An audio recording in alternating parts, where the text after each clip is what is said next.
So what would Scotland's two finest fiddle players sound like in a duet? The pair head to Aly's Edinburgh home to tune up and discuss where their musical careers began. Nicola was inspired by her big sister Stephanie. When I was 4, I started, and as far as I know, Steph, from the age of 4, she'd seen or heard or both someone playing the violin, and she actually fell in love with the shape of the violin even more than the sound. So she was just adamant that that's what she wanted to play and that's what she wanted to do. And so I was just born then. So for 4 years, she asked my mum, like every couple of weeks, can I play the violin? Can I play the violin? And my mum had a newborn baby, so she kept saying, no, I can't now. You can't now. So she waited till I was 4 and Steph was 8, and then we both began at exactly the same time. Wow. I remember just feeling like, well, if Steph thinks it's a cool thing to do, then so do I. Wow. And that was pretty much it. And I actually hated my first lesson because I'm left-handed, and the teacher kept trying to get me to stand up and to hold it properly. And first, every time I took the violin off her, I would instantly put it the wrong way, and she was just getting frustrated with me. And it was just such a disastrous first lesson. My mum left thinking, no, we'll give it a couple more tries. But then from the second one, I seemed to do okay.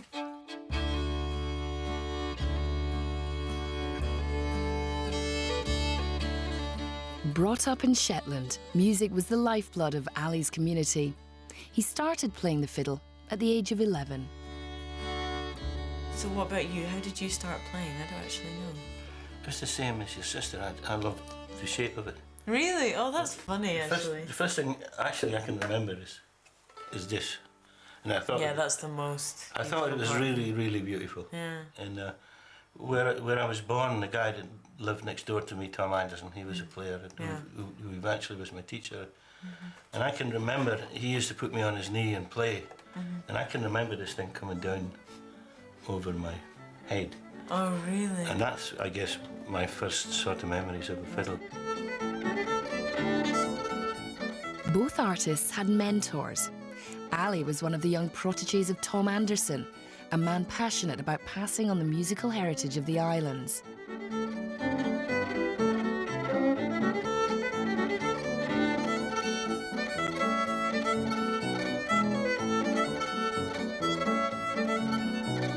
He used to come and pick me up in his Ford Anglia, I remember, toot on the horn every Tuesday night, and we would go for 2 hours and just play. I can imagine the kind of lessons you would have had would have been quite different to mine, I guess. I would think so, dear.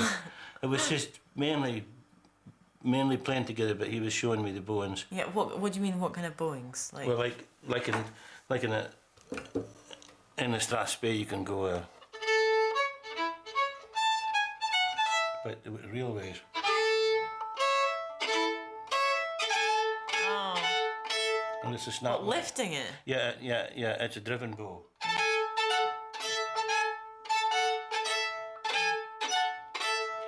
And it's difficult to learn when you're a kid because it actually is just... Because it takes a lot of control with the bow. Yeah, you're lifting the bow off and just going slightly and then back again.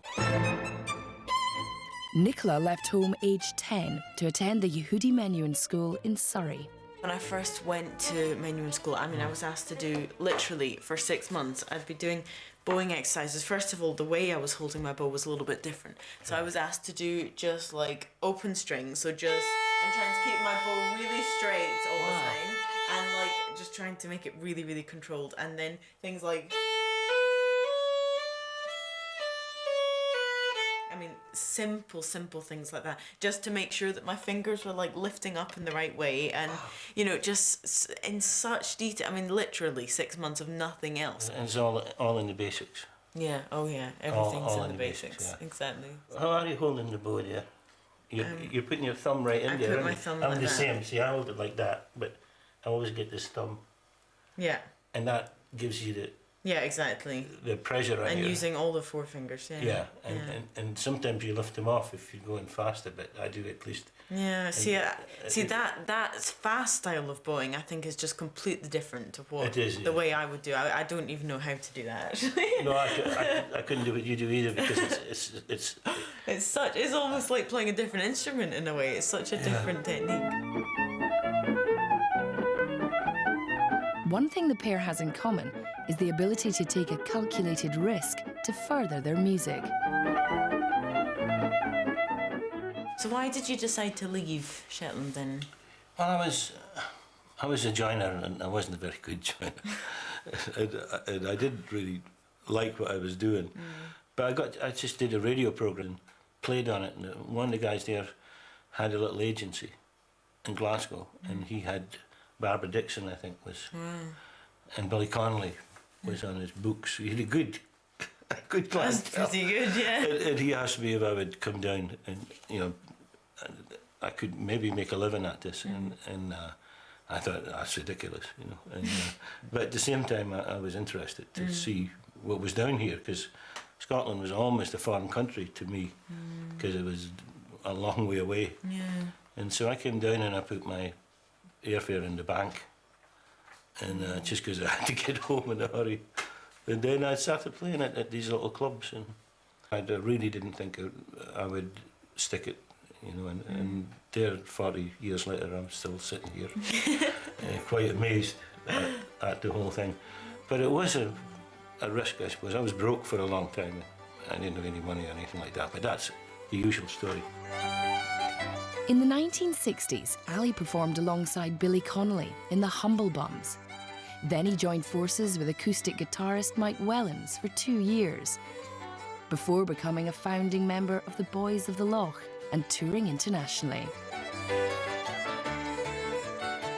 Nicola's decision to leave the Menuhin School was as big a gamble as Aly leaving Shetland. And what about you? When did you decide that this was going to be your life? At 15, when I decided to leave school, I'm not sure how conscious I was of my decision at the time. No. Exactly where it would take me, but I was just so sure. And then I started studying with a teacher I was with for 5 years, a Polish guy, Maciej Rakowski, and he turned into really like my kind of biggest mentor. Good morning. What a lovely morning. He's tired, just like me. Tired like you now. I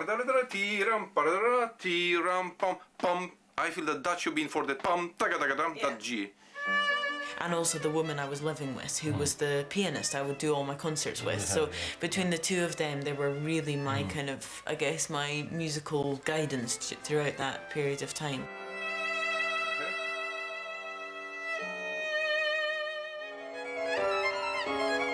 Nicola became the first Scot to win the Young Musician of the Year award in 2004.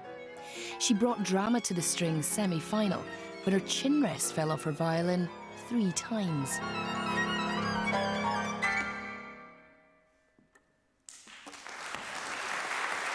And this is a problem that is set to disrupt the rest of her performance here tonight.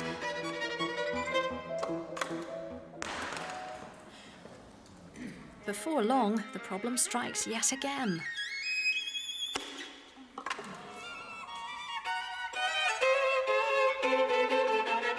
But Nicola kept her nerve and went on to clinch the grand title with Szymanowski's first violin concerto.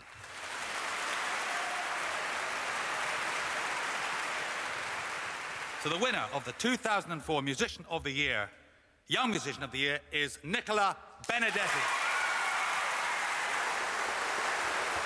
Since then, she's won a Classical Brit Award in 2008 and had music written by leading composers such as James Macmillan, who penned From Ayrshire, especially for her.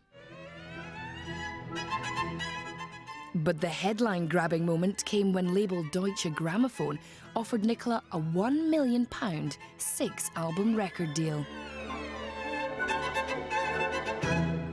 At the age of 17, Nicola's first album reached #1 in the classical charts. But at the peak of her career, she made the radical decision to step out of the limelight and develop her music.